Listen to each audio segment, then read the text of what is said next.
The tariff trade war starts today. Mark Miller predicts 1 million job losses and another Mark Carney gaffe. All that and more on the Really Big Show. I'm Jim Check with Ian Burns from Kelowna Now. We don't have Ian's little face up there in the corner. What's going on there, Rommel? There it is. Look at that. There he is. Hey, good morning, Ian. Howdy ho. How's it going? Well, day one of the trade war, and it starts today. Beautiful day in the Okanagan. Traffic moving nicely. Beautiful blue sky. You were going to get us a picture of the snowbanks in Ottawa. Donald Trump has stolen that, as he's stolen our dreams, because I had to do non-stop Trump stories this morning. But there you go. It's not very pretty here. It's snowing and it's grey, and it's pretty appropriate given what's going on in the world. Well, Kelowna looks like the beautiful spot of Canada. Beautiful day today here in Kelowna.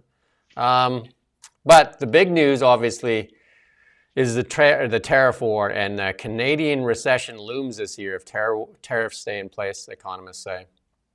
And it's not good news for the economy in Canada, for sure. And yeah, I mean, I don't think there's anybody that's saying anything to the contrary, really. Tiff Macklem, the Governor of the Bank of Canada, has been saying this now for quite a while. The Conservative Party, the Liberals, obviously the NDP and the other sort of smaller parties, they all think that this spells doom, and so do the sort of the major banks in Canada. I mean, there's no denying it. And Justin Trudeau now has just spoke to the nation and also to the Americans and said that it's going to be very painful. And it's, it is going to hurt. I think it's going to be devastating, really.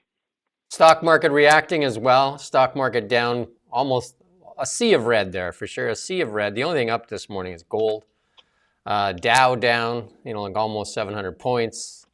S&P down, NASDAQ down, everything down. Like the market not liking this at all. And the market was really quite friendly to Donald Trump when he first got elected, but this is definitely a negative reaction, and Donald Trump seems to like the markets, so I'm not sure what he's trying to do here, but it's not working well for the stock market or for Canada and the US. The Americans will pay more. Anita Anand out there saying Canada will not let this go, unjustified decision go unanswered, and so she was saying that there's going to be some retaliation, and Justin Trudeau's confirmed that. And then I guess it's a start of some retaliation. Maybe you can go into that a little bit more. Yeah, well, it's 25% tariff on $30 billion right now. That actually kicked in. Trudeau didn't need to push a button or anything like that. That just kicked in automatically at midnight. As soon as the Americans did it, we retaliated instantly on $30 billion of American. And that they're targeted, so that's stuff like Harley Davidson's, I believe, is in there, and orange juice, whiskey, that kind of thing. But they're trying to target the kind of stuff that we don't need, basically, or that we can get from elsewhere. And then in 3 weeks' time, another $125 billion will be targeted in the same way. So that's 155 in total. We're going to hear from UBCO professor here in a little bit, talking about how retaliation will hurt the Canadian consumer more than the tariffs that are being put on us right now. But anyway, Doug Ford appeared on CNN about the tariffs, and Doug Ford was, that's the province that really is going to be hit the hardest with these tariffs. We're going to play a little clip from Doug Ford here. And for Canada, do you have any indication that he might delay them again? Anything that's giving you any hope at this point? Well, first of all, thanks so much for having me on, Aaron. For the sake of the American people and the Canadian people, he needs to pull back. I'm going to tell you exactly what's going to happen here. President Trump ran on a mandate to create more jobs, keep inflation and low and lower cost. It's going to work totally opposite. Plants will close down within a week. Assembly plants in Michigan, which is a red state. Manufacturing will stop. And the people of the U.S., which I absolutely love, the American people, they're going to be paying more. The market is going to go downhill faster than the American bobsled team. It's going to be an absolute disaster for both countries. We're your largest trading partner. I don't want to respond, but we will respond like they've never seen before.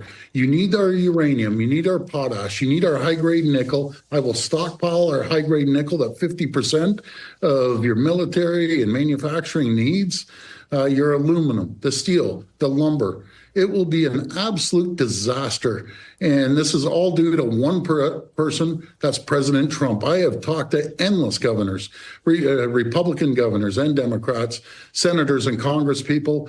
I love the U.S. I lived there for 20 years. They're all saying this is the craziest thing that someone could ever do. Well, sir, it's going to. There you go, Doug Ford. Definitely the province that's going to feel the biggest effect. And he just got reelected there too as well. I didn't know he lived in the United States for 20 years. Yeah, and he talks about it quite a lot. I think he was in Chicago for quite a long time because his company, his family has a company that's does a lot of business in the US actually. So that I don't know what his company would be thinking about these tariffs. But he's also not only is he he's in charge of the most important province in Canada, the biggest economy, but also he's the chair of the Council of Federation or whatever they call it now, the sort of the premiers as one kind of thing, the group of premiers. So he has quite a lot of power, and obviously he's just been elected with a big mandate, a big majority, which is very consequential. In a way, that's people have been joking about it, but in a way, he's almost been like the prime minister, hasn't he, for the last few weeks since Justin Trudeau's on his way out in a few days' time. Although, quite interestingly, Justin Trudeau did just say at that press conference, he was asked which day, like on which specific day will you step down as prime minister? And he didn't give a clear answer. He said, I'm going to talk with whoever wins the Liberal leadership about that, and we'll make that decision. So What? I don't know, maybe Trudeau's going to be around a little bit longer. Again, like that makes no sense. So that guy just clings to power, just clings. And now he's like, he has said repeatedly that he's done the day they elect a new leader. How can there be two leaders of the Liberal Party? Well, he just said, given the nature of the circumstances. Right. But we'll see. I mean, I think that might be a hint that he is going to be the one that calls the election so that Mark Carney doesn't have to, he doesn't have to do that. He doesn't have to get his hands dirty. And he just gets an election straight away. I mean, he may come out and say that the Liberal leadership election is no longer required because he's staying on. Maybe.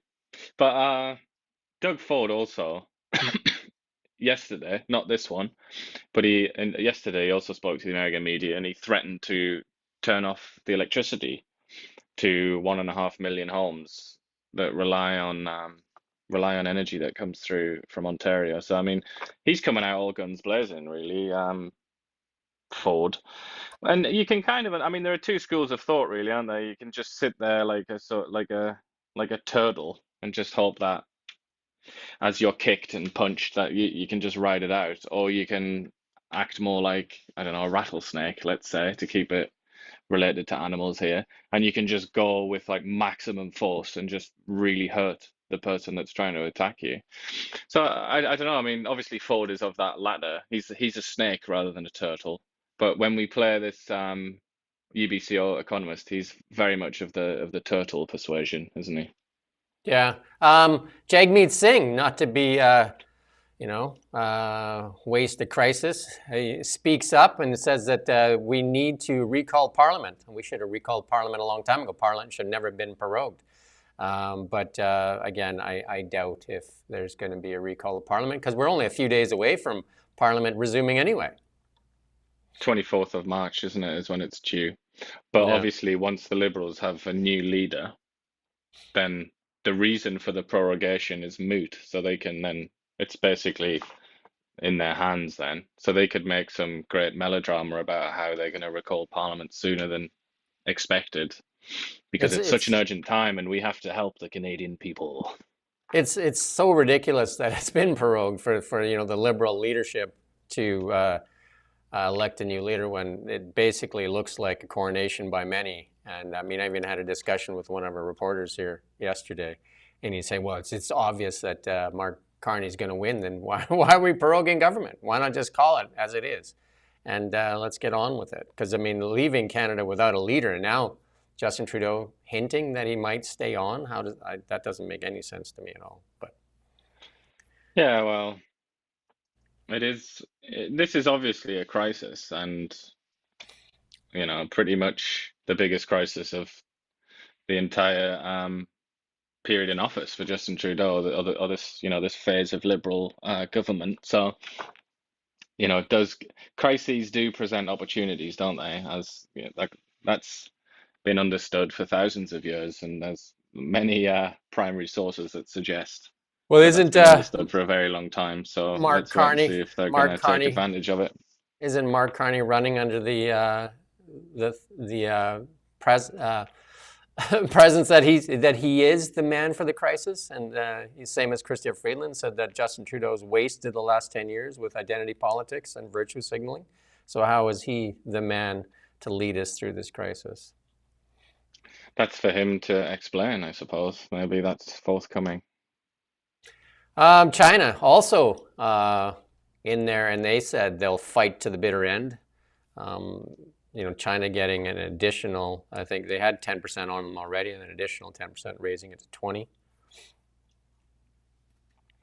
So Donald Trump picked 3 fights all at once, China, Mexico, and Canada. And I mean, this is actually, I think USA Today have missed the point of this as well, in this tweet that we're highlighting for the China thing, because the Chinese said, we'll fight to the bitter end in a trade war or any other kind of war, which is the most important bit, which they've decided not to include in that headline. China have basically said, if you think that you're going to win in any way, in a shooting war, in a trade war, or anything like that, then you're going to have to defeat every single person in China. Basically, you're going to have to fight 1.4 billion Chinese, and every single one of them will fight right till the end. I mean, that's like crazy talk, but this is the diplomacy of Donald Trump, isn't it? Really, what a magical genius he is! What a wizard of diplomacy. I still can't believe that with North America, and we do have a trade agreement, the USMCA, that is being basically thrown out the window, and I guess he's using the guise of fentanyl crisis to be able to say that it's an emergency and he can do these tariffs, because otherwise he's supposed to be following the USMCA. Mexico's saying they're going to wait till Sunday to decide on their response to this trade war. Yeah, I guess they're praying that he's gonna, unlike last month's bluff, I think they're hoping that this bluff will just be a couple of days. But and the Mexican president, it doesn't look like it at all. The Mexican president has come out and said, "We've done what you've asked for the border," and then Donald Trump has even said, like, the border is basically closed. So then, for the Mexican government, and I've heard a lot of talk on some of the American television saying Mexico has done a good job, and they didn't say Canada did a good job, but they were talking about why are these tariffs on Mexico, because they have done what they've been asked to do. Yeah, it doesn't really seem like it was ever about fentanyl. I think that was always a red herring from Mr. Trump. And then J.D. Vance. In the news again. He goes after Macron and Starmer there. Well, he's come out and said that he didn't. I mean, it just wears a little thin. Most people know that the media has been very dishonest, particularly vis-a-vis Donald Trump and the sort of MAGA movement in the Republican Party in general. Everybody realizes that, I would say. Every fair person can recognize that. But then he's gone and said something, J.D. Vance here, of such extraordinary stupidity and impudence that it's hard to imagine what was going through his head. I have no idea why he said that. And it wasn't him being a tough guy or anything like that. He just said something really dumb. And he referred to troops in Ukraine from some random country that hasn't fought a war in 30 or 40 years. The only countries that have said they'll do that are France and Britain. And then Canada's kind of hinted that they will. But anyway, he was rightfully called out. And some pretty sort of sober people, some pretty like steady aware conservative people in Britain have come out and referred to JD Vance as a clown and a moron. And, you know, Nigel Farage has come out and said, what a stupid thing to say. What a foolish thing for this man to have said when the British have been in many wars. I'm sorry to say, I wish they hadn't been as a sort of natural born Englishman, but they have been in many wars, usually following stupid Americans into stupid Yeah, wars that you they never should have been in anyway. But anyway, to just go back to me talking about the media and the dishonesty of the media, JD Vance, caught in a trap like a rat, then came out and said, this is a very dishonest reaction to what I've said. This is complete misinterpretation. On this occasion, it isn't. It's an accurate representation of what you said, but he's hoping to sort of cash in on the natural mistrust that people have towards the media because of all their lies over the last 20 years, that he hopes he can get away with doing something very, very stupid. But I don't think he will. I think in Britain and France, at least just Britain and France, they're going to remember this for the imbecilic comment that it was. Yeah, I mean, you and I talked off the air, and you were saying that you almost signed up for one of those wars that the UK was involved in Iraq. I mean, that was a US-UK war in Iraq there. Yeah, and I am eternally grateful to whatever it is that made me not sign up to join the British Army, because there's a very realistic chance that I would have, lost a leg or died or something in a completely pointless war fought from the British perspective, really as a way to cozy up to the Americans. And now when you look at the state of the world, you look at how the Americans are behaving to their best friends. I mean, can you imagine that? I mean, and the funny thing is, we're talking about hypothetical, if I'd done this. There are plenty of people that did do this. There are Canadians and British ex-soldiers sat there who only have one leg, and they went and fought in a war that was for America. And now the Americans are defecating on those friendships. What would you feel? I mean, talk about radicalization. I think my head would explode if I was in that position. I would be in a sort of Viking style fury, I think. And then there was an American that was killed with the fentanyl thing, and then there was that statement that came out there. U.S. Commerce Secretary, tariffs part of the drug war, not trade war. And Howard Lutnick said this morning that tariffs against Canada and Mexico do not represent a trade war, but rather a drug war. Told the CNBC that Canada has done a nice job on the border, but hasn't stopped the flow of fentanyl. And he said Trump would remove these tariffs if Canada stopped the flow of fentanyl. Like, how are they measuring that? I mean, like, do you know what I mean? Like, I don't know. Like, this doesn't make a lot of sense, right? So, I mean, Justin Trudeau quite politely referred to it as false and bogus, these claims in his little press conference this morning. I would be inclined to go back across the Atlantic for my word of choice and say that this is complete bollocks. This is absolute nonsense. And Howard Lutnick, anyway, just like JD Vance, just like Hegseth, all the rest of them, he's servile. He's a slave. He is in the possession of Donald Trump. It doesn't really matter what he says because he's completely pointless. The only thing that matters is what does the big man say, and that's why the Commerce Secretary. That's quite a big job historically in America. He's come out and he's done this interview and he's made quite a lot of statements, and frankly, nobody cares because he has no power. It has no influence. He's just yet another suit, basically, filled with a servant of Donald Trump's. So the only thing that matters is Trump. yeah, and I just one of the comments here, you just got called a leftist. Well, that's a change from being called a right-wing extremist, I guess. There you go. And I'm just sorry, I just logged on and had a look. Quite appropriately, that person's username is NPC, and I would say that well done. That makes sense to me. You are an NPC because it doesn't look like you're capable of thought. You don't know anything about my politics. I think you'd be very surprised if you sat down with me to have a conversation about it, but clearly, being an NPC, you wouldn't know how to do that. Mark Miller predicts, the immigration minister predicts 1 million job losses. Canada already having a high unemployment number. 1 million job losses by, this is a Holly Doan Blacklock story. And in addition, we have about 1.5 million people already unemployed, according to the February 7th labor force statistics.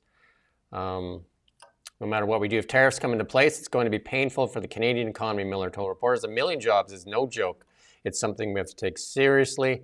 75 to 80% of our commercial transactions are done with the United States. They are our biggest trading partner. There's no doubt about it, which really brings to light all those missed deals when Japan was here begging, Germany was here begging, because energy is our biggest export, and we said no to them. And this is what Justin Trudeau has to wear, is that we said no to them. And these are big, huge deals. He said there was no business case for those deals. And this is the same person that now you're saying might want to stay on. That basically put us in this predicament where we have one major customer that is now turned against us.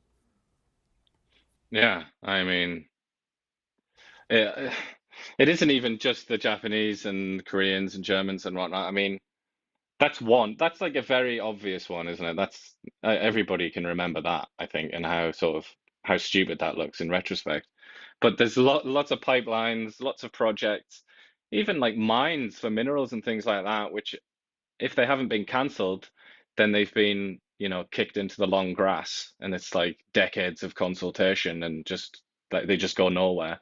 There's been a lot of indulgence of fringe ideas, like extraordinarily fringe environmental arguments, for example, like the idea that the world is going to end if Canada doesn't destroy its industrial capacity and so on. I mean, it's 10 years plus really of this kind of self-sabotage from Canada. And that probably is the most painful thing of all, isn't it? To think that we could be in a vastly more comfortable position right now. There could be hundreds of thousands of jobs or more if you count like secondary jobs, millions maybe, linked to LNG exports and oil exports and so on to the rest of the world. It's a bit like there are a few things like this in Canadian economics and politics that it's almost too painful. It almost hurts too much even to talk about it, that we've wasted so many opportunities. Instead of doing these tours around the world, we should be definitely sending trade parties off to different countries and trying to do trade deals and doing this. Like, everybody should be off trying to do trade deals. And we should also be doing, like saying we need to go on all these pipelines and starting to put a plan together that doesn't deal with the Americans for the most part, because we can't go back to normal, even if he somehow wakes up and bumps his head and says, oh, I'm just kidding.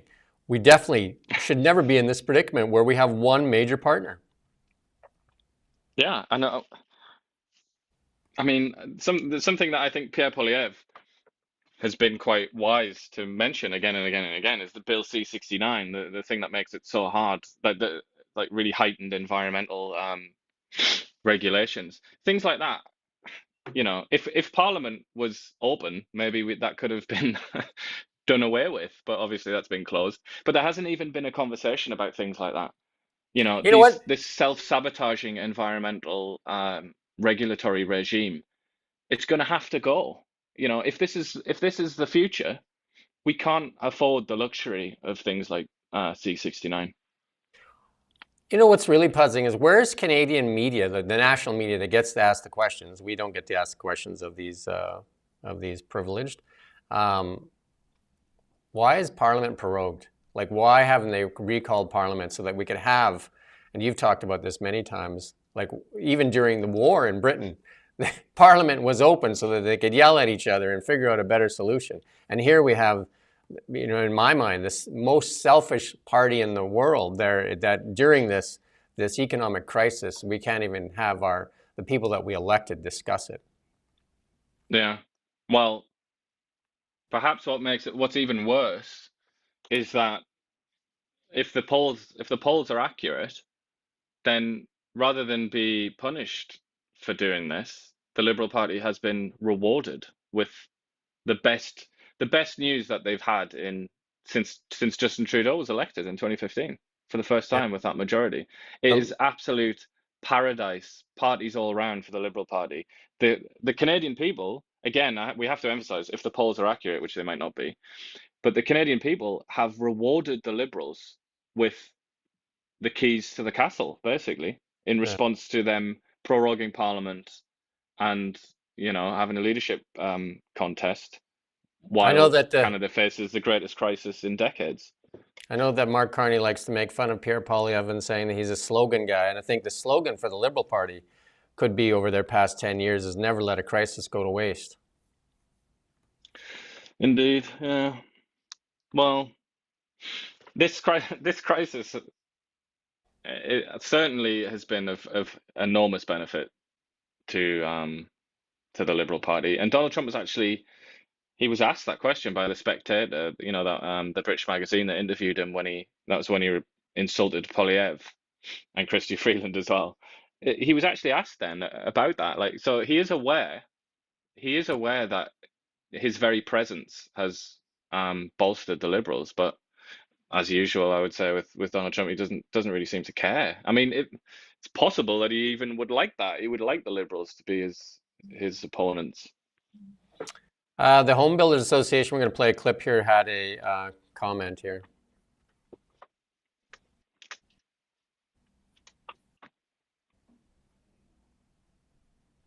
Will have muted effect on construction. U.S. tariffs of 25% on Canada will be problematic. They, in and of themselves, will have muted effect on construction costs here in Canada.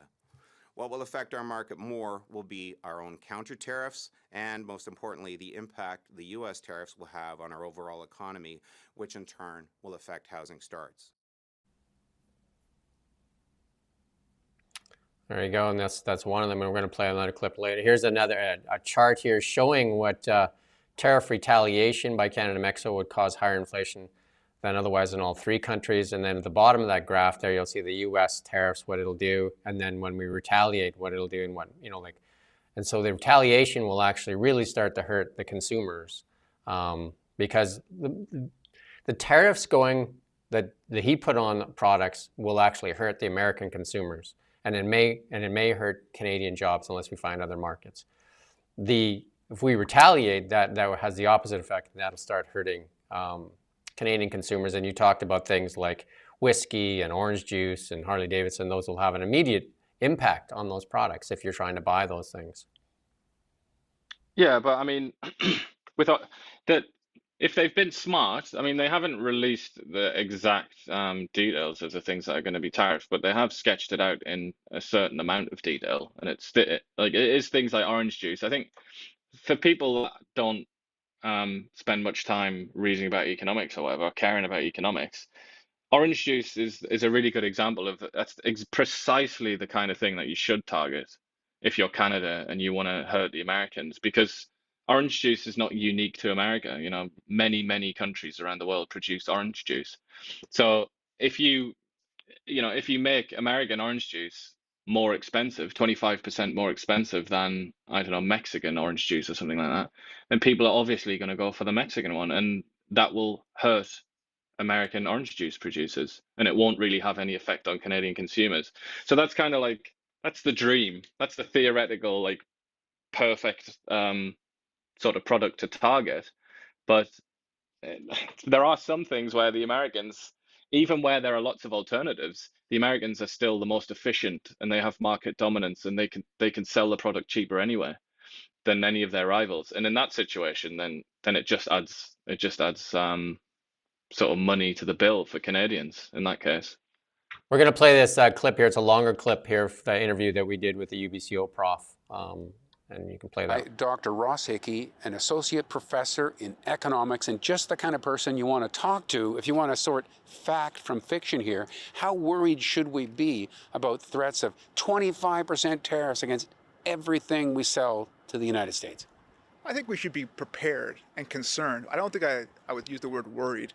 I think it's a big increase in prices that will be faced by Americans if the United States puts tariffs on our products that we sell to the Americans. So in some sense, they should be more worried about it than us because they're the ones who will actually bear the burden of most of the tariffs that the United States government places on Canadian exports. Okay, well, wouldn't it sort of resolve itself with the person purchasing the stuff saying we can't afford it at that rate, and forcing the producer of the material to take at least part of the hit themselves? Yeah, that's right. So depending on how competitive markets are, some of the incidents, this is what we call in taxation, we talk about tax incidents. So part of the incidence is going to be borne by the seller, part's going to be borne by the buyer. For the things that we sell to the US that there's not very many alternatives, they're going to bear more of the burden. Like, so for example, oil and gas exports. There is a world market for oil and gas, right? But how much accessibility is there to non-Canadian oil and gas for those states in the United States that are relying on our oil and gas exports? That's the big question about how much incidence will be borne. If there's good competition and close competitors in those markets, then Canada's going to bear more of the burden. But if there's not very many good competitors to our products that we're selling, then the Americans are going to bear more of the burden. Couldn't there be cases where between the two of them, the transaction is simply not worth making anymore, and that production, that element of industry just shuts down? That's true. For some industries, it's possible. But if there are big fixed costs to setting up or entering into an industry, then it's hard to see that those industries are going to shut down right away. Right. So, I mean, look, it's a concern. If you said that there was going to be a big recession in the United States, that would also be concerning. Personally, I'm more worried about that than I am about the tariffs. Right. Okay, so you think this would be enough to trigger... There you go. You can go to Kelowna now. You can watch that full interview with Kent Mulgat there. Any thoughts on that, Ian? Yeah, I mean, that's very basic sort of international trade expectations, really, isn't it? And it's partly why everybody is just like their jaws are dropping at this move by Trump, because it just doesn't make any sense. It really makes no sense whatsoever. And nobody that I've seen, I haven't seen a single serious person on the planet that has defended a trade war started by the United States against Canada. I haven't seen a single person. I don't know. I mean, is there anyone? And I don't mean people within the Trump administration who are just all servants of Donald Trump. I don't care what they have to say. They're not serious, really, are they? But other than that, I haven't seen anything. Nobody thinks this, because this is like, you know, this has been proven many, many times over the years to not be effective. It makes things worse. Just look at the Smoot-Hawley tariffs in the 1930s. Everybody that's even had the faintest interaction with economics knows about the Smoot-Hawley tariffs. Didn't work out well. One of the most honest things you can ever see when people are talking, because you had rhetoric from both sides, the rhetoric from the right, rhetoric from the left, and stuff like that. But you look at the market actually reacts more honestly, because the market reacts with money. And the market's saying, this sucks. The market is definitely not liking these tariffs. The market reaction is 100% negative right now. Yeah, because the Americans, like, the people who are most like bullish about the American economic future are people, and I'm talking about, like, you know, people who are really interested in macroeconomics, like, and have big reputations in that world for their forecasts. They all look to Mexico and Canada as being like key to the American economic future. And that included, you know, until recently, that included people like Elon Musk, who's, you know, probably one of the most astute businessmen of the last 100 years or something like that. He was very, very well aware that America relied massively on Mexico and also China. It's quite strange that he's now forgotten about everything that he used to know about the world ever since he joined Trump's inner circle. But this is, you know, it's a bit of a superpower that the Americans have. They have this like continental economy, and it works for them. It's really, they're the masters. They're in the cockpit, and they get really cheap oil from Canada. That's just one example. They get like potash from Saskatchewan, which they then fertilize their crops with. They get cheaper labor from Mexico, as well as lots of things like vegetables and fruit and things like that. I mean, it's like, it's perfect for the United States, which is why, like I say, no serious person, not a single one, as far as I'm aware, has come out and defended these tariffs, because I just think they are indefensible. They defy all reason. One of the interesting things you brought up, Elon Musk, is like he usually comments on everything. I have not seen him comment on the tariffs. I have not seen his voice in there. You know, he comments on politics of many countries. He's been absent in the Canadian one, as Canadian leadership race as well, which we're going to get to. But I have Yeah, not seen he, his comments he did on. come out and say something ill-informed and stupid just today, which again worries me. Kind of worries me that Elon Musk, who's like might have an IQ in the 200s, would come out and say something as brain dead as he just did this morning, where he did one of his like, this is concerning or something about when Donald Trump falsely said that Canadian the Canadian economy doesn't allow US banks to operate. That's just obviously false. I mean, Elon Musk has Grok. That's his little baby. Why doesn't he just type into Grok, can US banks operate in Canada? And then he'll get the answer that they can. I mean, he even got community noted. He got community noted on his own website because he's come out and bought into the garbage that Donald Trump's spewing out about how, there's this really it's this really hostile environment for US banks in Canada. It's just wrong. It's just false. I, I So think I think what that's one there of the is. few things I've heard him say. Yeah, I think one of the things with Canadian banks are more heavily regulated, and a lot of the American banks probably just don't like that regulation and choose not to come here. Exactly, but that's nothing to do with, I Right. mean, that's nothing to do with America. But the same is also true when Canadian companies from various sectors try to operate in the United States. Obviously, they have to obey by American regulations, and they might be less favorable in America than they are in Canada. But can you imagine, complaining about that on a sort of international level and putting tariffs on another country for things like that? It's just, I don't know, man. It's all so low grade. It's almost just like, and like I say, I have to emphasize, like Elon Musk is clearly like the number one candidate among us right now for genius status, I would say. So, and I really think that's true. Why then is he saying things so stupid? Why is he being so stupid? I don't get it. How can somebody so smart be so stupid? Well, I think we all pull that off every now and then, right? Everybody's somebody's useful idiot. I guess so. And maybe Elon Musk is playing that role right now. Maybe he is somebody's useful idiot. Let's Yeah, let's turn let's perhaps. turn our let's turn our attention, because this is a real thing too. This is a real thing for Canada. It's going to make a difference over the next 4 years. This is how we got here. It was the 10 years of policies of the current government that put us in this predicament. We wouldn't be here if we made some better decisions in the past. So we have a clip here on the Mark Carney Liberal leadership race, and from a reporter asking why Mark Carney won't allow himself to be held accountable. You gonna play that clip there, Rommel?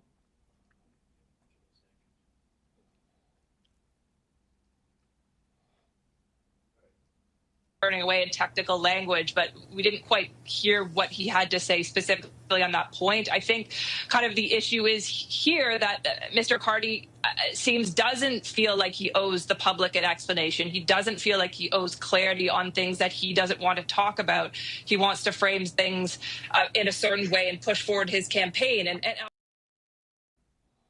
Yeah, Mark Carney refusing to be held accountable. And then Mark Carney with another gaffe. This is in a pub that he's talking, and we're going to play this clip.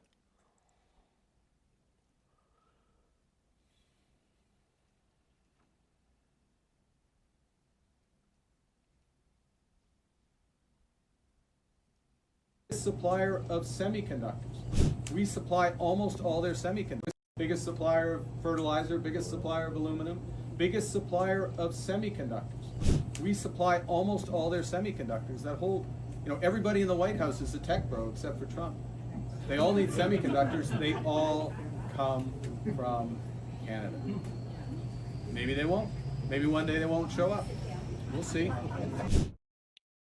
And then the Toronto Sun says Mark Carney's campaign walks back that semiconductor comments, because obviously that is not even close to the truth.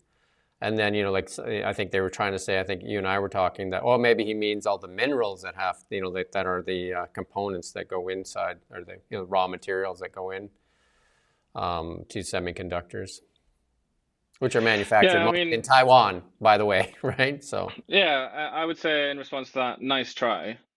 And nice try too in trying to like ignore this and get away from it. he obviously, the Liberal Party and progressive politicians in general have a lot of clients in the Canadian media, but thanks to social media and things like that, you know, their kind of oligopoly has been broken, and things like this aren't going to go away.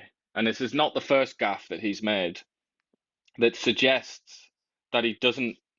I mean, I can't believe I'm about to say these words about somebody that was the governor of the Bank of England and the Bank of Canada, but these gaffes seem to suggest that he doesn't actually have an up-to-date knowledge of economics in a lot of ways. I mean, I think even worse than this, this is really shocking. I think this is as big a gaffe as you can make as a sort of self-described economic superstar as is possible. Because like I said to you, I think it was yesterday, like your average guy, I could sort of like go outside now and just like tap somebody on the shoulder, and I would be reasonably confident that they would say to me that they know that Taiwan is the largest producer of semiconductors, because that is such an important, not just economic fact, but political fact as well.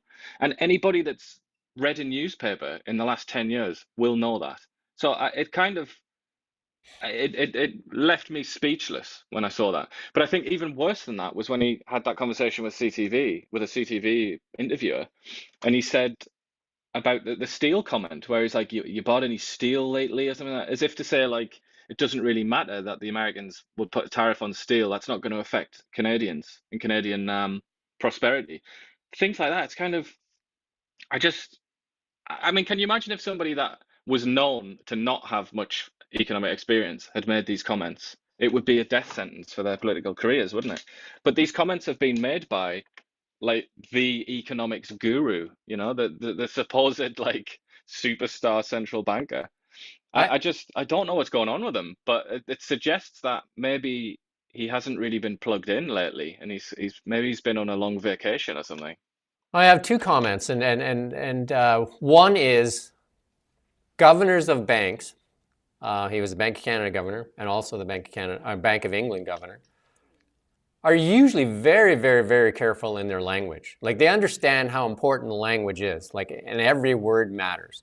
And he's been caught in so many of these where he's kind of like, you know, there's a meme out there, and people are bringing it up right now. There's memes out there and saying that he claims, you know, created the internet. He claims to have created fire and all these things.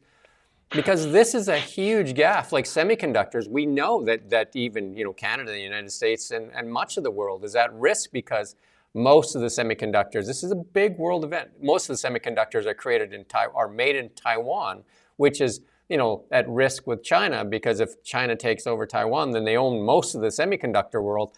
And we know how important semiconductors are in this new modern AI world. It is almost the new gold. Like, semiconductors are the most important thing. For him to make this gaffe is like, and he's claiming to be this best economist in the world, and he's going to guide Canada to the best economy. He doesn't even understand the economy and where semiconductors are made. So how can he claim to be the best economic advisor for Canada? Yeah, I mean, it's hard to overstate, I think, how big of a gaffe this is. I mean, I can't obviously see. We'll go on CBC's front page. It's not going to be anywhere near, is it? They'll have dropped that story if they ever even covered it in the first place. That story is history for CBC. But I just feel like this is an enormous story. It's kind of, you say semiconductors are like the new gold. I mean, that's a good point, going back way back in history. But if you, for a more recent analogy, I would say it's almost like oil, isn't it? It's like the new oil. And it's almost like Mark Carney saying something as ridiculous as like, well, you know, Morocco, as we know, is the #1 supplier of oil in the world. It's kind of, how is it possible to say something that ignorant?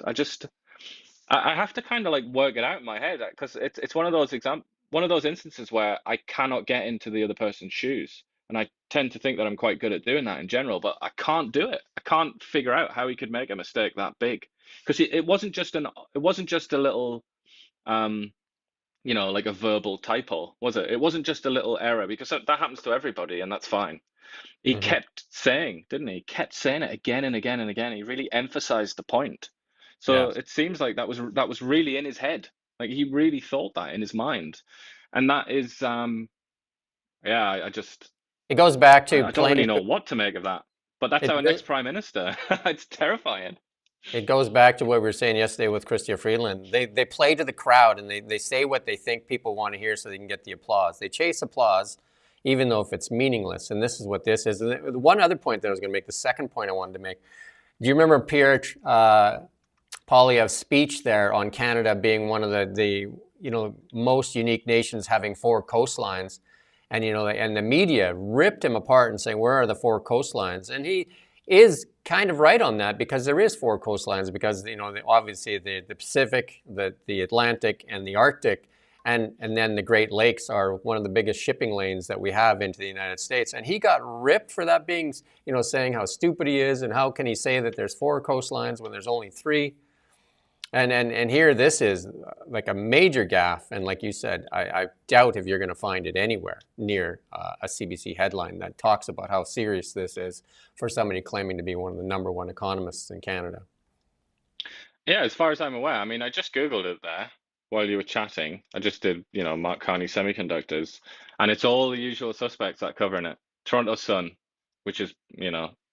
loosely speaking, is kind of right wing. Then Western Standard, that's one of the publications that the federal government doesn't even acknowledge as a journalist outlet. It isn't even a legitimate outlet as far as I'm concerned.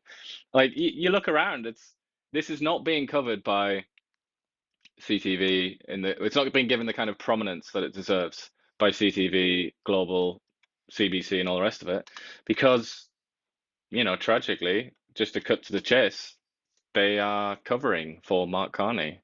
They've made an editorial decision to do that, and that's the world that we live in. Well, that's the country that we live in, unfortunately.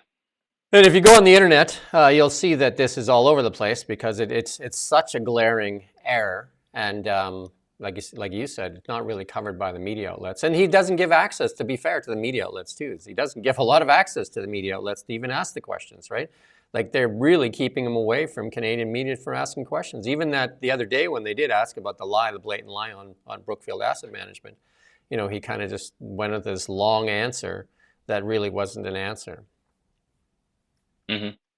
And he's getting the pressure's just not on. But I think, the Conservative Party's media guy, who's, you often see his name, so I'm not drawing attention to him here, but Sebastian Skamsky, he often sends out very bellicose emails. And he also, even us, like, a sort of regional outlet, if we don't include something in a story that concerns the Conservatives, he will send emails and he'll call me up. Like, he's called me up on a few occasions and said, like, you're going to put this comment in. So imagine what the Conservatives are doing on that side, the media people like that Skamsky guy and the others. They will be absolutely furious with CBC, Global, CTV, and all the rest of them. They will be calling them up and bombarding them with emails non-stop saying, why are you not covering this? Why are you running cover for Mark Carney? So I would expect, as when Mark Carney wins and when Mark Carney becomes prime minister and then we go into an election, I would expect Pierre Poilievre, he's already doing this. This is hardly news to anyone. But as we go into that election, he is going to turn the volume up on that big time, and he's going to really start calling out CTV and CBC and so on. I think he's going to be furious about that. And in a way, I mean, you have to say that that's understandable, isn't it? I mean, just try and put yourself in that position. How annoyed would you be if your opponent keeps making mistakes, but the media won't report on it? I mean, that would drive you mad, wouldn't it? And he still won't disclose. I mean, he was asked again what his financial situation is. He won't disclose. And that seems, again, here's a person that has been caught in many lies and now won't disclose, which is also a problem with the Liberal Party, where they won't release documents. Another reason the government's prorogued, they won't release documents. And we've had how many scandals that the NDP have propped up and did not allow investigation into. And here we go again. Mm-hmm. I mean, the Liberal Party, they haven't done themselves a lot of favors in recent years when it comes to that. I mean, particularly when you bear in mind that Justin Trudeau specifically said that he was going to he was going to have the most transparent government in the history of Canada, didn't he? He actually said something along those lines. It's they've drawn attention to transparency. They've made that an issue, and then they've been, very, very obviously lacking in transparency. Yeah, Trudeau ran on accountability and transparency, and that's obviously a joke. And it seems like whatever they say, seems like they do the opposite. When they say, like yesterday we talked about Melanie Jolie says that Canada needs they support a free and independent media, and the only media they seem to want to support is the CBC, and the rest of them with Bill C-18 can be crushed and basically crippled and run out of business. Yeah. So there you go. Let's turn our attention to markets, though. Like we said, markets not liking this at all. Markets are down huge. Lots of red on the board. The only thing that's up is gold. And gold, obviously, is usually the canary in the coal mine. It's actually at 29.16, I think, at this moment. And gold definitely is lots of times is your hedge against, down markets, right? So gold reacting positively to the negativity. How's that? Positively to the negativity. Yeah. Gold loves a crisis. Gold is the safe haven asset, right? And more and more people are talking about how you need to own gold. Also, an asset that Chinese and Russians have been, increasing their reserves of. Crypto, definitely very volatile here, and it looks like it really wants to fill that gap. And crypto definitely on the downswing and all this turmoil too. Crypto still has the wind in its sails, but definitely losing some of its interest here during this turmoil with the markets. And that's despite Trump announcing that he was going to put some crypto, he's going to establish a crypto reserve. Correct. Said that. Was that yesterday or 2 days ago? I almost think that he's started too many wars on too many fronts. You know what I mean? He has like stuck his hand into the hornet's nest and just shook it and shook it and shook it. And like, I don't know, like America, like how many friends are left there with, maybe just I think Canada, United States, and Mexico is one of the greatest trading partners and economic kind of like better than the EU. And yet here we are trying to get it all shaken apart. That doesn't make a lot of sense to me. Mm-hmm. And then simultaneously, really, really upsetting the Europeans, all kinds of Europeans. And I can understand the Americans don't really need the Europeans in the long run. And this pivot to Asia thing and sort of return to isolationism and all the rest of it. That's been going on for ages. That's not just Donald Trump. So I kind of understand that. But at the same time, you don't want to just needlessly alienate and insult these people. That's not going to help the United States prosper, I don't think. Maybe we should try and get Donald Trump on our show. So we can't get the Canadian leaders on. Maybe we can get Donald Trump on. Probably got more chance. Let's put that out there. Canadian dollar, it's still like, there's the Canadian dollar not really buying like the real severity of this yet. You know what I mean? So like, it's just kind of, it looks like it wants to go down, but definitely not reacting as bad as you think. I think part of that is right now, I think there's talk that the Canadian Bank of Canada is going to have to drop interest rates, which would be really good for a lot of mortgage holders, right? Because, a lot of them are coming for renewal. So I think the Bank of Canada is going to have to stimulate. And that's one of the things Mark Carney is. If he does win the Liberal leadership, he is the king of stimulus. That is what he did in England as well, right? Which is still causing them issues from that. Yeah, indeed. But I feel like probably the currency traders and all the rest of the stockbroker types, I think they're going to wait for this speech tonight, which has been built up, hasn't it? Donald Trump's going to speak to Congress and lots of his servants, and actually he himself have come out and said, this is a big deal, like, this is a big one. So I guess maybe they want to hear that. And then also he's bluffed already, hasn't he? He's already bluffed last month. So maybe they're just being cautious. They just want to make sure that this is for real. And if it is for real, and it becomes obvious that it's for real, then I would imagine that the dollar will drop further. But I don't know how much further can it go. I know some people think it could go down to like 50 cents and stuff like that. But Yeah, some Canadian banking economists are saying 50 cents is likely the floor.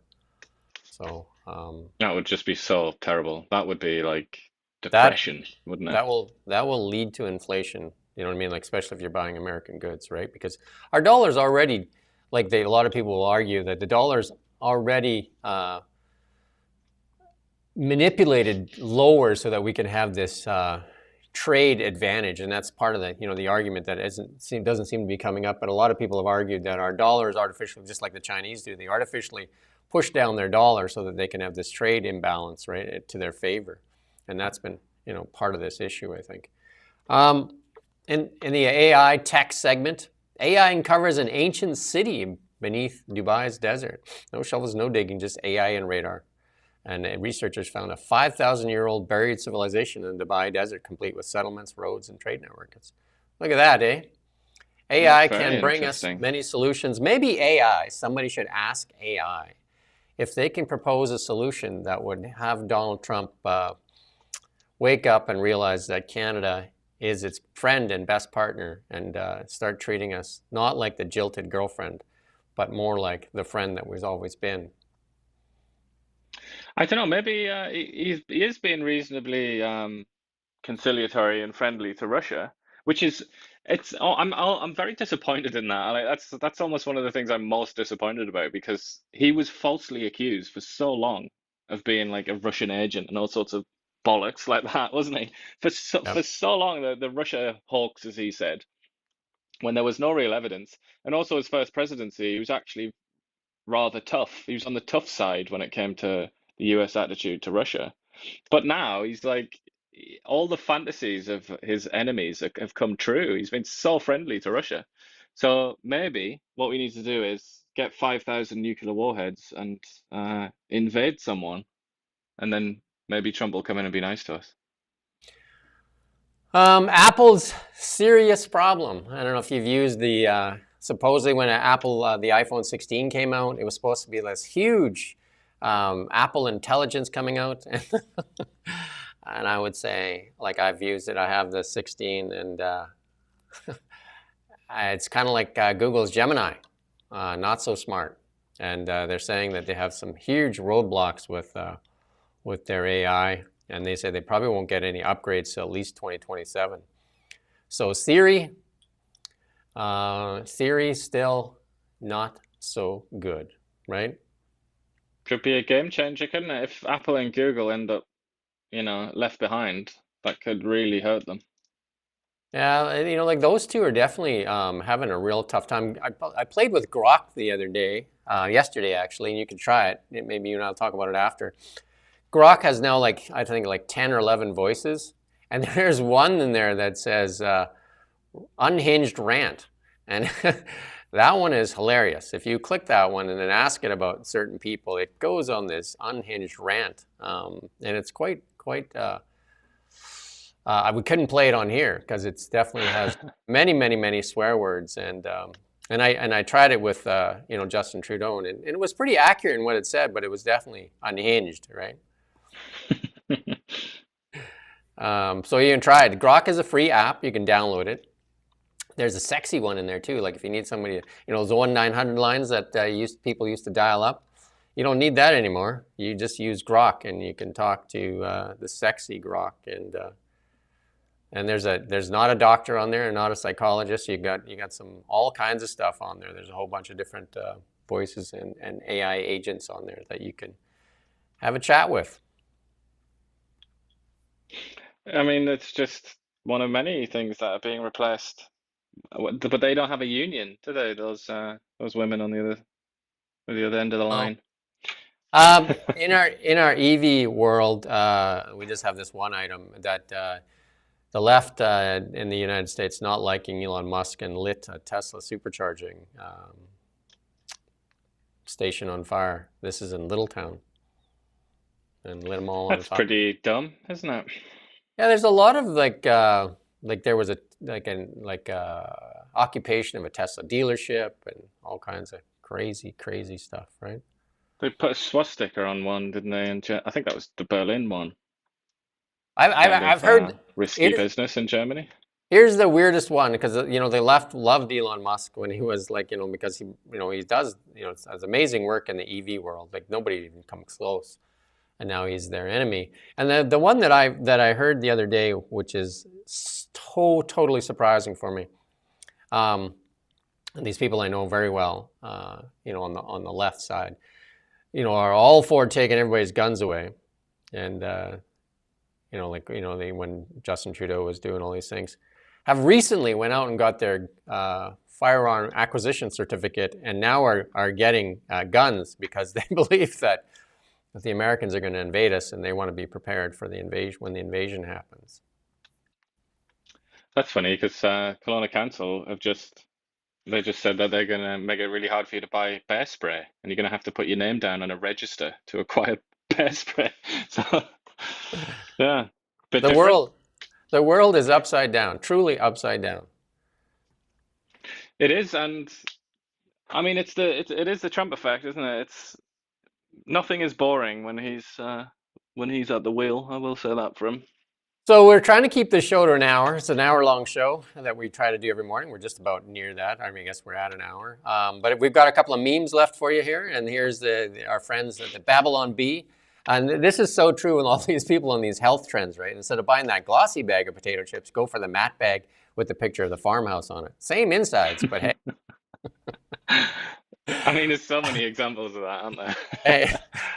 With the bag, and I would point to cereal. And cereal is basically dessert in a box. It's sugar, and sometimes sugar is the main ingredient. Like you take Frosted Flakes, sugar, and wheat or corn or whatever, sugar pops, and basically then they put a sticker on there and say, like filled with nutritious vitamins and minerals, and they fail to mention that it's filled with sugar, right? And but it's all about what you put on the box, and I guess people buy it, though. They buy into it. And this one is so true, though, right? Like all these influencers on the internet hawking these products just in different packaging, right? And I would say the same thing goes for the Liberals. Careful what you wish for. Just because you change the team captain and keep the same team, how do you expect that team to play any differently? It's the power of advertising, though, isn't it? And the power of PR. Like another example of that is the word organic. I mean, that's again food related, but there is like a direct connection to politics. I think you're right there. When it comes to like food, you can connect that to the words that if you want to talk about the Liberals, the words that they use, like transparency, for example. They think they can just keep saying transparency, transparency, transparency, but if you look inside of the bag of potatoes there, it's all opaque, isn't it? Not very transparent at all. Yeah, and I'm trying to clean this up, but it's like like you think about the Liberal Party for the past 10 years and where they put us in this position here. It's like when you poop your pants, you don't just change your shirt, right? Definitely not. And then this one is one that and I can relate to because my wife does that. Man invites company over to trick wife into cleaning the house. My wife will clean the house the day before the cleaners show up. Yeah, I mean the funniest one is when it's like, I don't know, like parents or something coming around, like as if they're gonna care about like whether there's a sweater on the back of the sofa or something like that. But it really does concern women, I've noticed. I walked into the house yesterday in the day. Like it was yesterday that the cleaners, I think we get them in once a month for a thorough cleaning, and walked in there because we both work, and I had my granddaughter there, and I said to her, and I just said, "Oh, look." I said to her, "Look, I cleaned the house," and she's like, "Papa, the cleaners did it." She wasn't buying into me trying to take credit for a clean house, right? Soon it'll be an AI-powered robot that cleans the house, so that'll be confusing for toddlers. That'll be awesome, right? I know a lot of people don't think that's awesome, but I do. So that's our show for today, the really big show. We're going to be back tomorrow at 9 o'clock. And we were almost on, like I think we're at 9:01. We're going to try and nail 9 to 10. That's kind of our slot. It'll be, obviously, we don't have to stick to an exact hard time because we're online. We don't have programming. But we do encourage you to like and subscribe and ring the bell. That's what they always say for Kelowna Now's YouTube channel. Also TikTok. We're also streaming on X. Also streaming on Facebook, on a new Facebook, because our regular one that had, that we earned over 10 years is blocked. But we do have Kelowna Now live streams. You can watch it on there. Also on Instagram. And we do have a newsletter that goes out 365 days a year before 7 a.m. And without fail, rain, snow, sleet, whatever, our mail gets delivered every morning. And there you go. We definitely appreciate your feedback. That's one of the things that we really do appreciate. And we'll converse with you sometimes too. And we do thank you, Brett. And D-Ski, thank you for your nice comments there. And there you go. NPC has changed his mind, Ian, and now says you're a centrist as opposed to a left-wing. I don't know what he called you earlier. He called you something. That's kind, very kind of him. Maybe maybe he's becoming a playable character. And then so we do seem, we try to be as fair as possible, pluralist, but we also try to point out the obvious too, right? We get zero funding from the government, so definitely not influenced by this government. And it's unfair what this government's doing to us. They took our audience away of 200,000 on our Facebook and Instagrams, and with Bill C-18, and offer us no funding, and then at the same time tell us that that they support local independent journalism. 400 outlets have closed in this last 15 years or something like that, and 3 more scheduled to close here in May, completely shut down, and they're Glacier Media products. And again, I advise people to go take a look at the stock charts of Chorus, which is global, and Post Media and Glacier Media, and you're going to see that they're all suffering, even though they are getting government handouts. And the one that isn't suffering, that continues to give themselves bonuses, is the CBC. And now they're talking about doubling the funding for the CBC. Give us even like 1/10 of that budget and you see what we can do. We could turn up the banter to maximum levels. Yeah, we could even get you on screen, right? Instead of just that little icon in the corner there. We have the technology. Just give us the budget. Just give us some money. There you go. All right. We do thank you for watching Kelowna Now. We don't just report the news. We live here too. We're your neighbors, bringing you stories that matter to all of us. No government funding, no outside influence. Kelowna Now, local, independent. News you can trust.